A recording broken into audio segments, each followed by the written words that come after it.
There are three revolutions taking place simultaneously right now. One is a money revolution. One is a financial services revolution.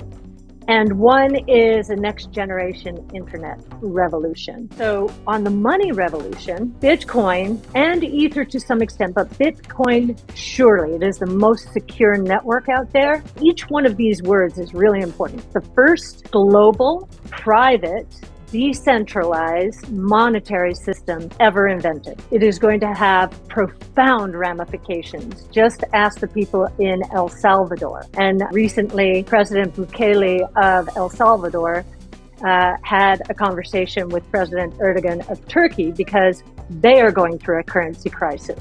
And so I think the emerging markets are going to adopt this kind of monetary system increasingly because their own monetary systems, very dependent often on the dollar or on the euro or someone else who does not control the population. They would prefer not to be dependent on politicians.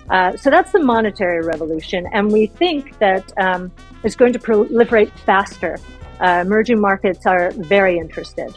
Except for China, of course. They're interested in making the digital yuan the reserve currency of Asia.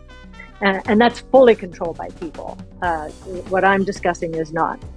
The second revolution is in the financial services industry. We do believe that DeFi, decentralized finance, is going to usurp the role of most financial services. Some of your viewers may know of Lending Club, and it took some middlemen out of the equation, was able to offer higher rates to savers and lower rates to borrowers, and became very, very popular very quickly. We'll put that on steroids. That's what we have going on in DeFi. And again, it's a global movement. They're not being governed by any particular nationality. Now, regulators are now turning their sights on DeFi pretty aggressively, at least once a month, twice a month.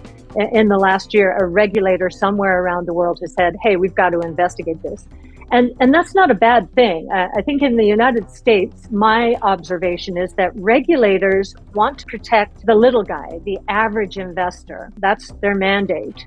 And that's good, prevent fraud. And yet I also found regulators not wanting to be blamed for preventing from participating in the next big thing, the next big internet.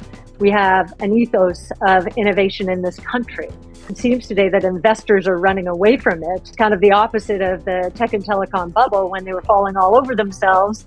That was a dream. This is the reality, and they're running away. But regulators want to encourage innovation. So I think putting guardrails around is going to be a good thing for everyone. So that's the second. And I don't mean just saving and lending. I mean the full spectrum of financial services, almost anything out there. And then the third revolution is the next generation internet revolution. And that it does include NFTs. Anyone who has read economic history knows the key to lifting countries and people out of poverty is to put in place a property rights system that is secure and verifiable and protected. So we think this is a very big idea. A lot of people think the benefits will accrue to the creator community.